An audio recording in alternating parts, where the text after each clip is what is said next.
Olá, queridos amigos da Escola da Doutrina Espírita.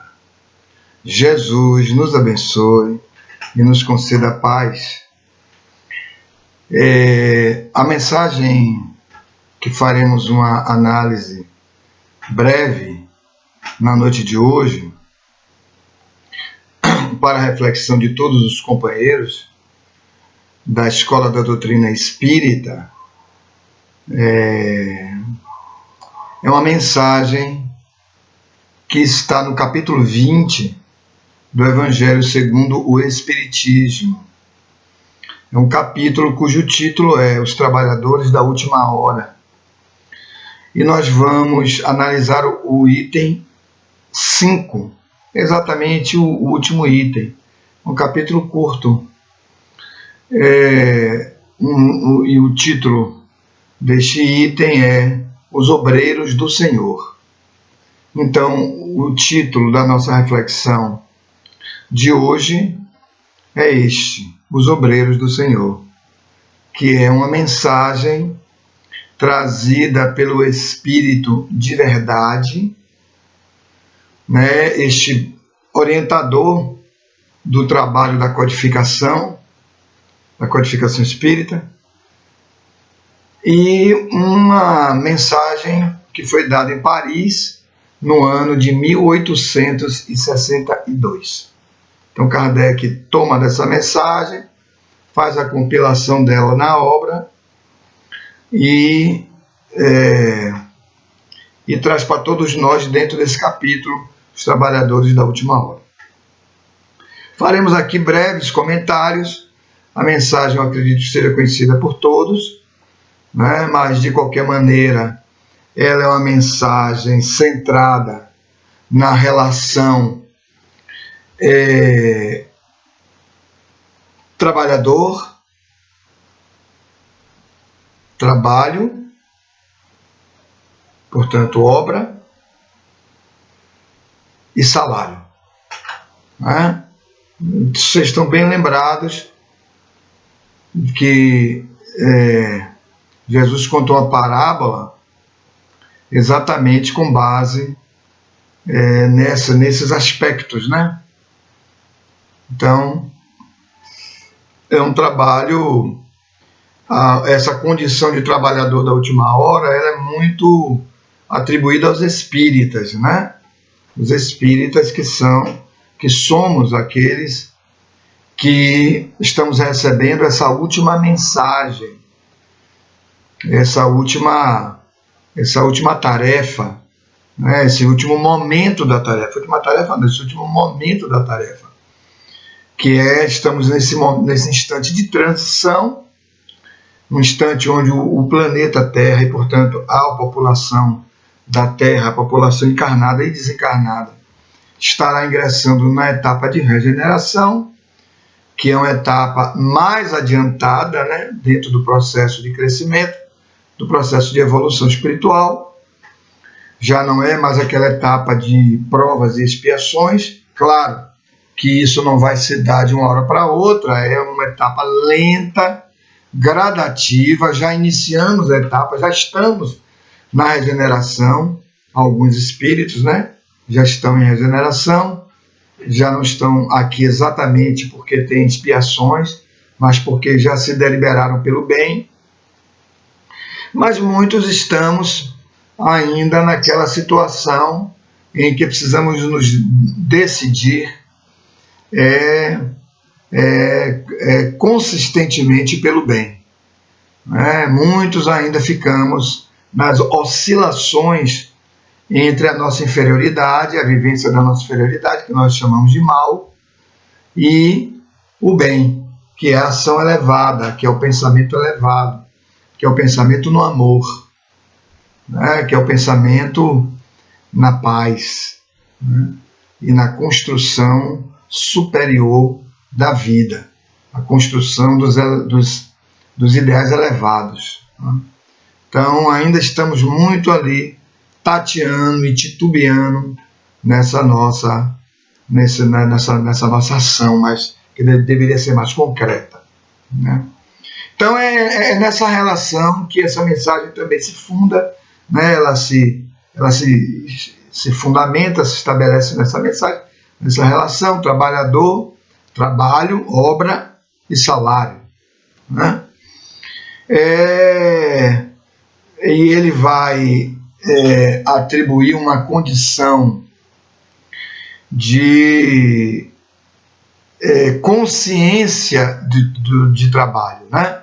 Que é a consciência que o trabalhador tem que ter, é a consciência do trabalho. Trabalho aí não apenas como uma aderência ao pensamento cristão, não é uma mera aderência ao pensamento cristão, né? Mas trabalho é uma vivência do pensamento cristão, né? O pensamento do Cristo, né? É uma vivência, né? Aderir intelectivamente, isso nós já fizemos até em outras vidas, nós estamos nessa caminhada, mas é necessário para a realização do trabalho, e trabalho é toda ação transformadora, é toda ocupação útil, né, dizem os Espíritos. Toda ocupação útil é uma ocupação transformadora, e inicialmente uma ocupação transformadora de nós mesmos e uma ação transformadora do outro, não de uma transformação impositiva do outro, mas uma transformação do outro onde nós participaremos auxiliando, colaborando, né, o nosso irmão, o nosso companheiro, que também precisa de luz. E nós vamos juntos, né, aqui e ali, estabelecendo com ele essa luz, caindo ambos, levantando, mas estamos indo juntos em busca dessa luz, dessa amplitude dessa luz, né? Então, nesse sentido, amigos, é que esse Espírito, ele vai trazer mensagens muito interessantes para que a obra ela esteja avançada, ela esteja acabada, né? Olha a percepção dele. Então, o trabalhador real, ele vai trabalhar na obra para que a obra avance, né? Para que ela se constitua, ela se realize. Então, muitas vezes nós vemos o embate mesmo entre os cristãos nesse sentido, né? Existem aqueles que aderiram intelectivamente, mas estão muito presos à forma ainda, né? Muito presos a expressões dogmáticas, expressões engessadas do entendimento da mensagem do Cristo. Então há um engessamento. Quando a mensagem, ela é uma mensagem para que o cristão seja o que? A carta viva do Evangelho. Portanto, ele seja aquele coração que ama. E não aquela mente cheia de palavras, cheia de rituais, cheia de comandos, de deliberações, de hierarquias. Não há hierarquias onde se ama. Quem ama, ama e movimenta seu amor no sentido de auxiliar o outro. Então há um pouco isso, há um pouco desse embate, né, do pensamento aderido apenas do pensamento vivenciado, né? Aquele que ainda não compreendeu para aquele que já vive a mensagem cristã, né? Aquele que atua com o sentimento de amor, né? Nas suas ações, nas suas realizações. A obra ela é geral, todos somos trabalhadores da obra, porque todos temos uma função, uma missão, todos nós temos uma tarefa social, né? Se é dentro da família, é uma tarefa com a família, se é no trabalho, é uma tarefa com a sua profissão, se é na sua atividade de cidadão, uma tarefa como cidadão, né? Então notem, se é nas vias espirituais da religião, né, que seja, ou de doutrinas outras, então é dentro desse campo aí, doutrinário religioso. Mas enfim, a tarefa tem que ser vivida com amor. não é uma tarefa meramente intelectualizada, onde há o afastamento, porque o dogma afasta, o amor reúne, o amor une, né? O amor propõe comunhão, comunhão, tornar comum aquilo que é de cada um, individualmente de cada um. É você disponibilizar sua alma, seus conhecimentos, sua vida, suas construções, sua edificação nesse campo comum, né, do grupo a que você pertence. Não só do grupo espírita, mas de qualquer grupo religioso, né? Estamos falando para os espíritas hoje, nessa palestra. Mas para qualquer crença, qualquer grupo. Não é assim que o espírita, não é assim que Jesus se referia? Os meus discípulos serão reconhecidos por muitos se amarem. Olha aí. Ele não está falando de religião, ele não está falando de dogma, ele não está falando de nomes, ele não está falando de definição de seitas ou de crenças. Não há nome, ele fala amarem, por muitos se amarem. E amar é estimar o outro, envolver-se com o outro, importar-se com o outro, agir para o outro. Jesus chega ao ponto de dizer que amigo não dá a vida pelo amigo. Olha o ponto que ele chega nessa relação de amar. Claro que dar a vida não é você morrer pelo outro, porque não há nem essa necessidade, né? Nem existe essa necessidade.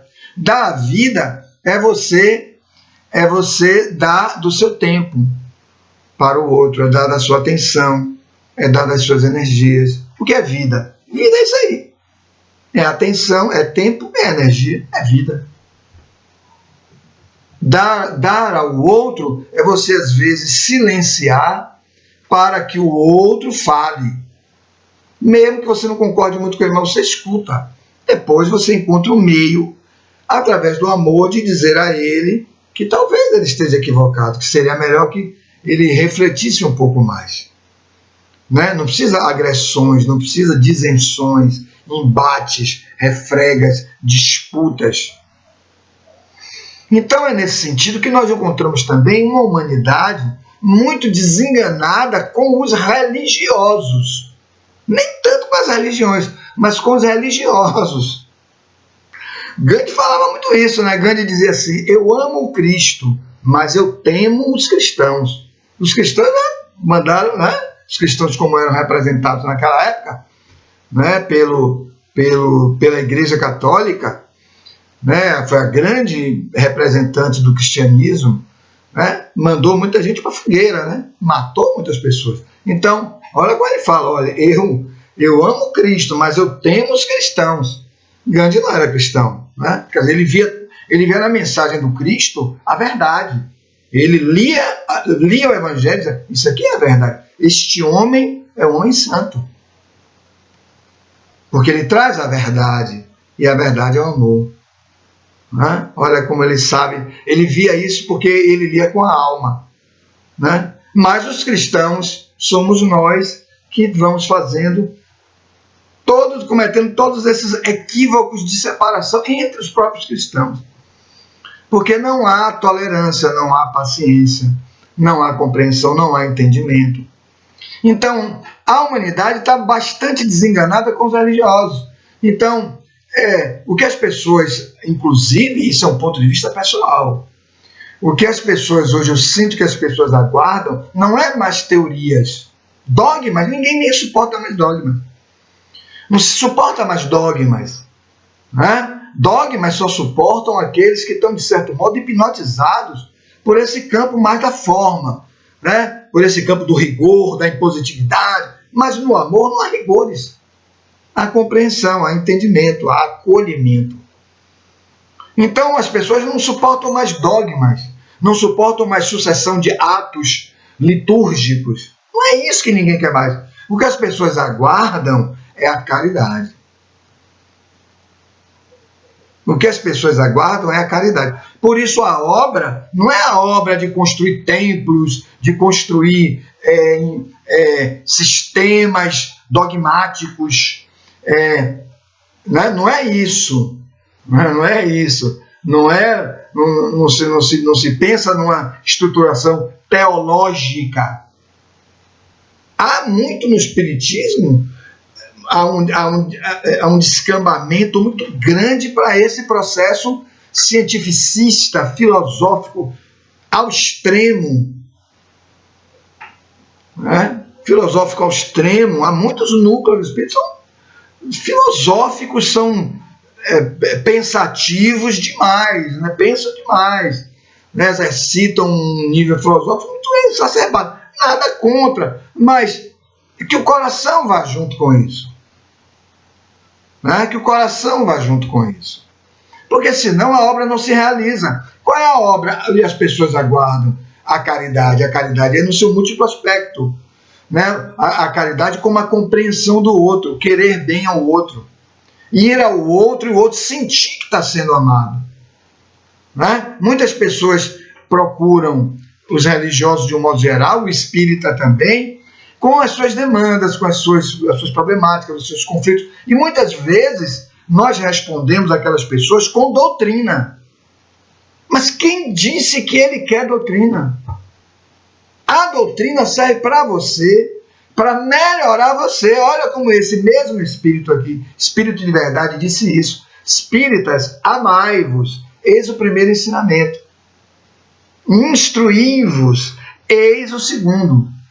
Quer dizer, ele põe a instrução em segundo plano, porque é necessário que a gente se instrua de doutrina para amarmos melhor, porque o primeiro movimento é de amar, o movimento primacial, o movimento central é amor, que se revela para nós em espiritismo, espíritas, com caridade.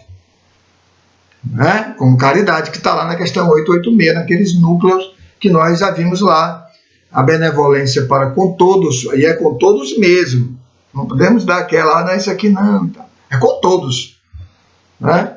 Benevolência para com todos. A indulgência para com as imperfeições do outro. Não temos indulgência.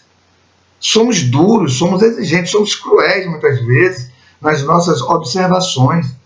Todas as vezes que fizemos um julgamento sobre alguém, e nós não estamos sendo indulgentes. A indulgência e o perdão das ofensas. Né? Então notem que isso é muito mais do que conhecer a doutrina espírita. É muito mais. A doutrina espírita vem trazer luzes sobre isso, que são os pontos centrais da moral do Cristo. Kardec diz isso, a doutrina espírita não traz uma moral nova. A moral espírita é a moral do Cristo. Mas os espíritas, muitas vezes, não conseguimos entender isso. E construímos uma série de dogmas que a doutrina não tem. A doutrina é direta. Tanto que o lema espírita é fora da caridade e não a salvação. Então, olha o que o espírito de verdade, ele vai dizer para nós que devemos levar caridade às pessoas. Né? E não respondemos exatamente a elas com doutrina. Né? Elas querem o coração que acolhe. Depois você fala de doutrina, mas você precisa acolher. Né? Ele diz assim, trabalhemos juntos, olha aí, trabalhemos juntos e unamos os nossos esforços a fim de que o Senhor, ao chegar, encontre acabada a obra. Olha aí, trabalhar juntos, não precisa ser só espíritas. Todos que somos cristãos. Né?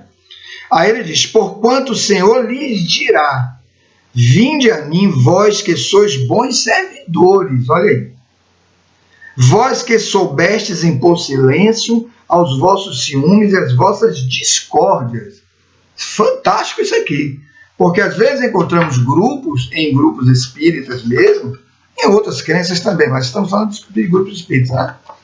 Aquelas discussões, aqueles ciúmes, né? Aquelas discussões teóricas absurdas e embates absurdos, verdadeiros campeonatos de intelectualidades. Mas quem quer saber disso? Um sofredor que vai chegar lá encarnado, ou numa reunião mediúnica desencarnado, para que a teoria serve para ele? Pelo amor de Deus. Ele quer lá um coração que o ampare, que o acolha. Às vezes o indivíduo precisa de uma cesta básica, precisa de um remédio, precisa de uma roupa. Uma vez uma pessoa esteve no centro para me pedir uma cadeira, Meu amigo, acredite nisso. E eu perguntei à senhora, a senhora não... A senhora quer uma... Eu pensei que ela fosse pedir alguma coisa assim, né? Uma cesta básica, que lá é muito comum, a comunidade é carente. Aí eu pensei que ela fosse pedir, ela bateu, nós estávamos numa reunião de diretoria, até eram umas 21 horas, 21 e pouco. Aí essa senhora bateu na porta, aí nós fomos atender. Ela disse, não, é porque minha filha tem um problema de saúde, ela tem um problema respiratório muito grave, isso tem uns 8 anos, mais ou menos. Ela tem um problema respiratório muito, muito, muito grave, e ela não pode deitar. Então ela tem que ficar numa cadeira, mas só que meu senhor, eu não tenho cadeira em casa. A mulher não tinha cadeira, eles dormiam no chão. Pense aí, meus amigos. Claro, senhora, pelo amor, só quer uma? Não, só queremos uma, só precisamos de uma cadeira mesmo. Aí ela levou a cadeira. As pessoas do centro ainda deram umas outras coisas a ela e tal. Mas, então, eu vou jogar a teoria nessa mulher para quê? Ou em alguém, ou na filha dela. Não tem sentido isso. A teoria nos auxilia a compreendermos e sabermos como amar mais, a qualificar o nosso amor. É nesse sentido. Claro que você vai chegar no centro e vai encontrar pessoas que vão lá para que o pedido delas, a rogativa delas é teoria. Aí sim, aí está no seu campo. Mas não se esqueça, uma teoria aplicada a uma vivência. Porque ela vai também perceber isso, é o que ela quer. É a obra que você vai realizar no coração do outro. É a obra da caridade, do acolhimento, seja a necessidade que for. Então, olha como ele fala aqui, voltando.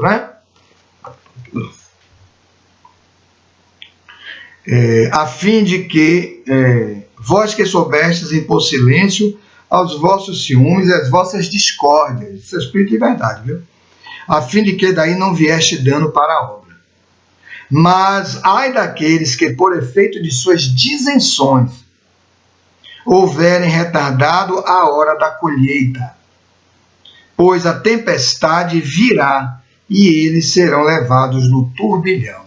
Vocês sabem que muitos espíritos vão ser retirados do planeta bem naquela fase que já estamos de afunilamento dos que vão ficar e dos que vão embora.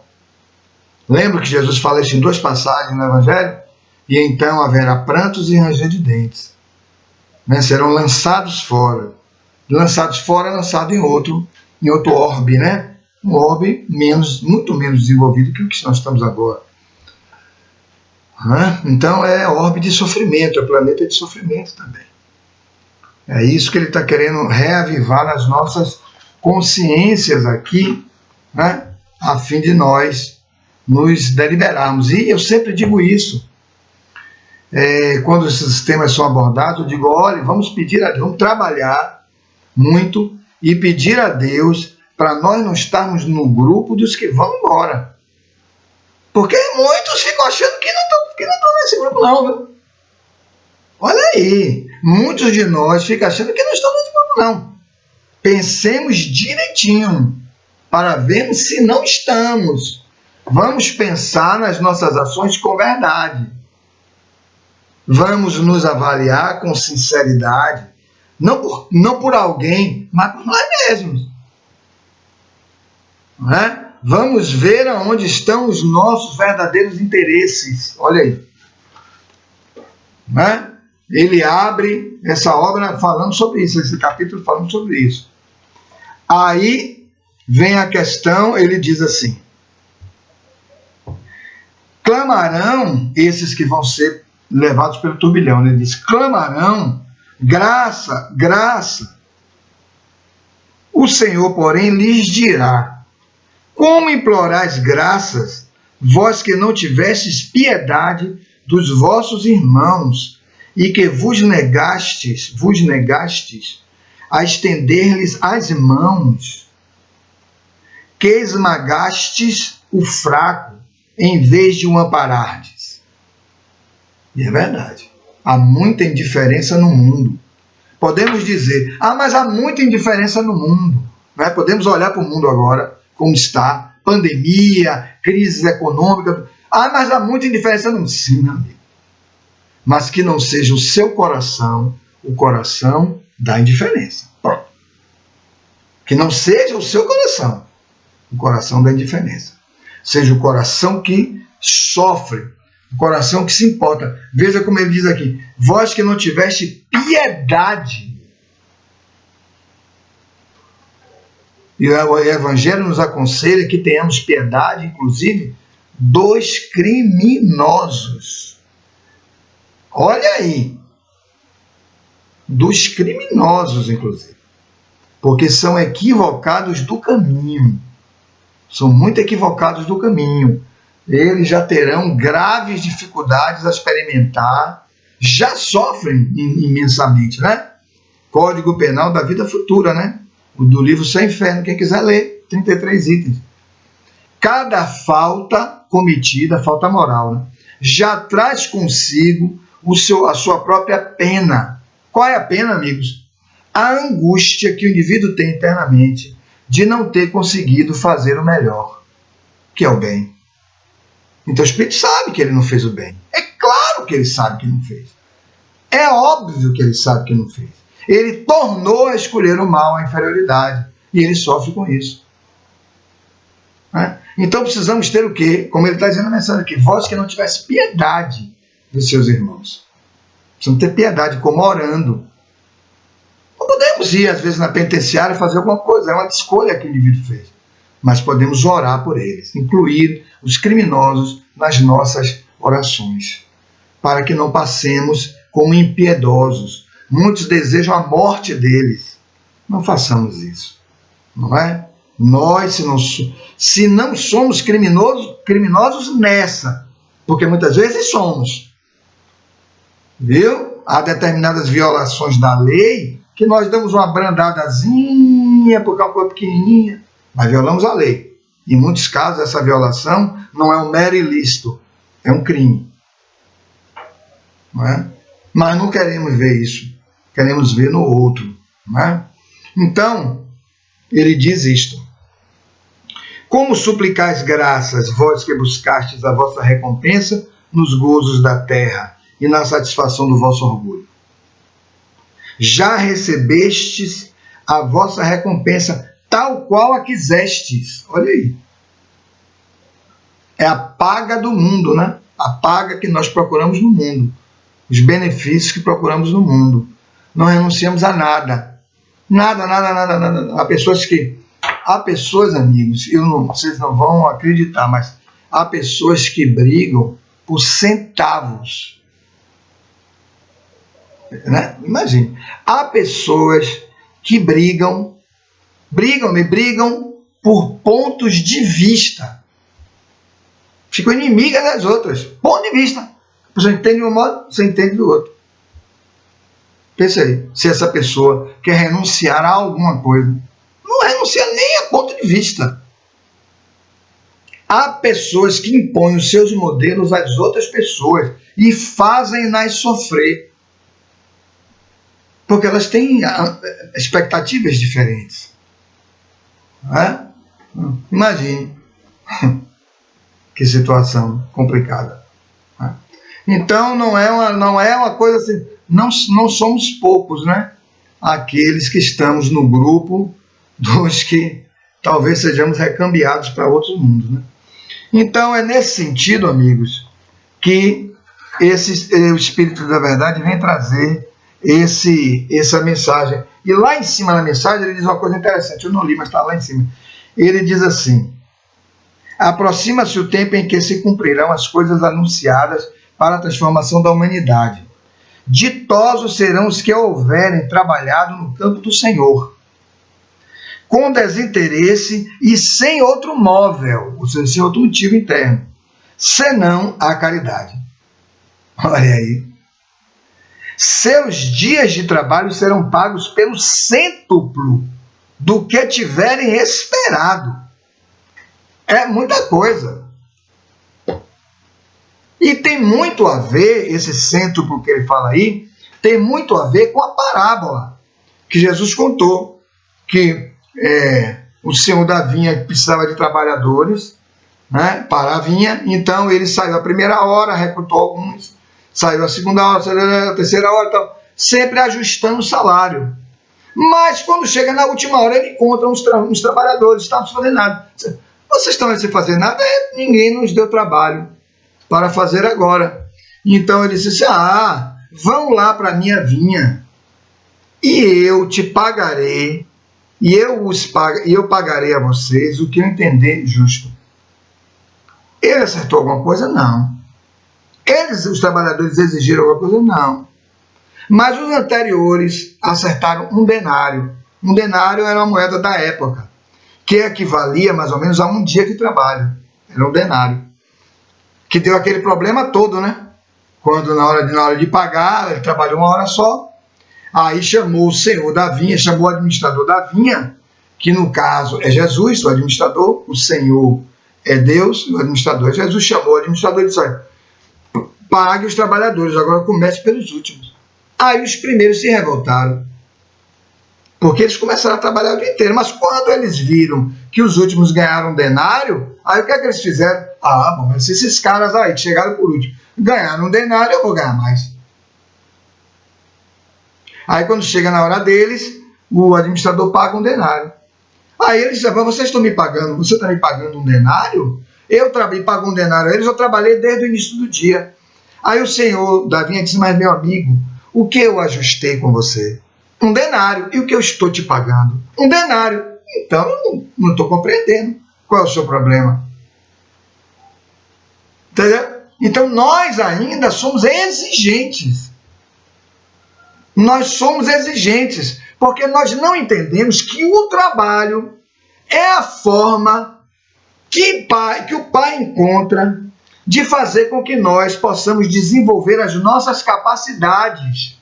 E essas capacidades que são as nossas forças, inteligência, sentimento, vontade e fé, essas forças desenvolvidas é que vai fazer com que nós percebamos as claridades do reino.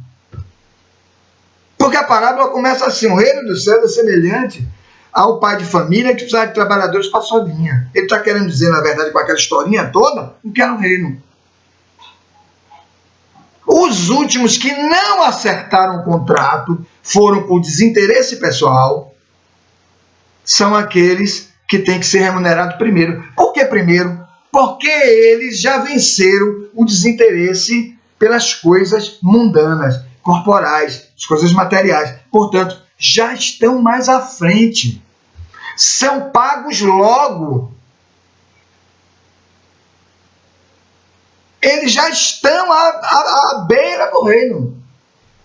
O reino está ali, com o dinheiro para pagar. Com o dinheiro aí, representa o quê? As riquezas do reino. Está ali para pagar. Bom, esses aqui têm que ser os primeiros, porque estão mais próximos. Eles já não guardam distância, como numa fila, distância do reino. Porque entre aqueles que estão lá longe e aqui, existem várias coisas para serem vencidas. Ou seja, existem várias etapas diríamos assim, várias etapas de desapego.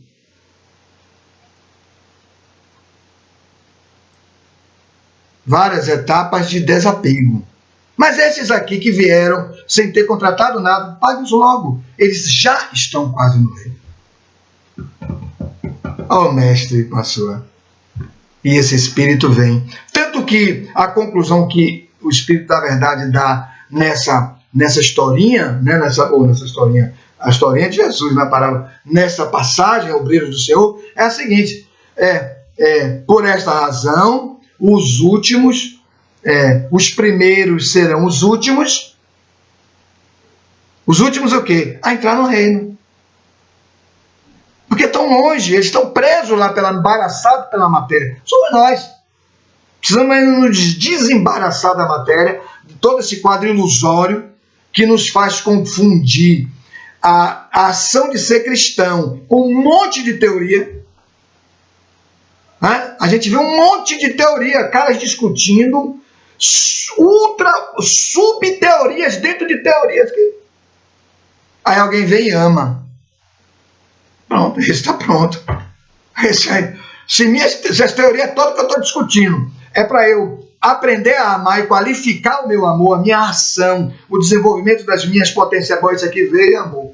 Uma vez aí tá. É como os espíritos dizem, nestes aí o progresso já está realizado. Livro dos Espíritos.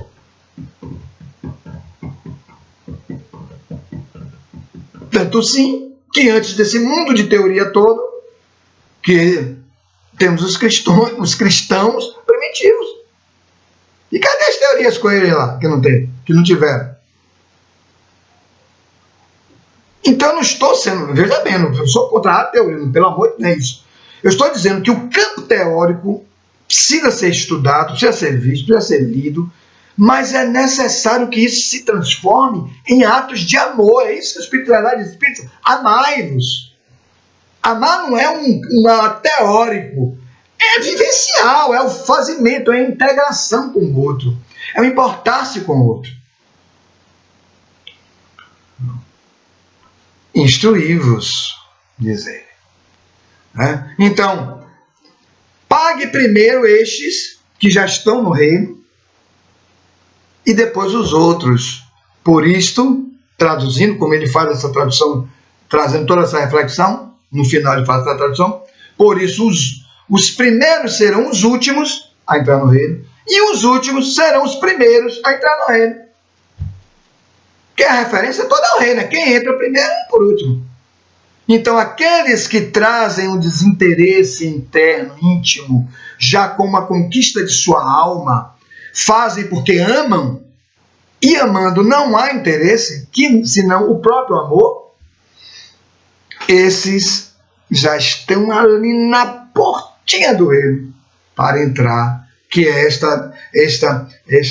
estado de ventura, esse estado de amor, esse estado de alegria, esse estado de paz, esse estado de serenidade. Tudo isso é interior, mas se projeta exteriormente. Então são essas, amigos, essas brevíssimas reflexões sobre esta passagem que está no capítulo 20 do Evangelho segundo o Espiritismo, no último item 5, Obreiros do Senhor. Tá certo? Fica essa mensagem para a nossa reflexão, e eu desejo bons estudos para os queridos amigos da nossa escola de doutrina espírita. Tá certo? Muita paz a todos.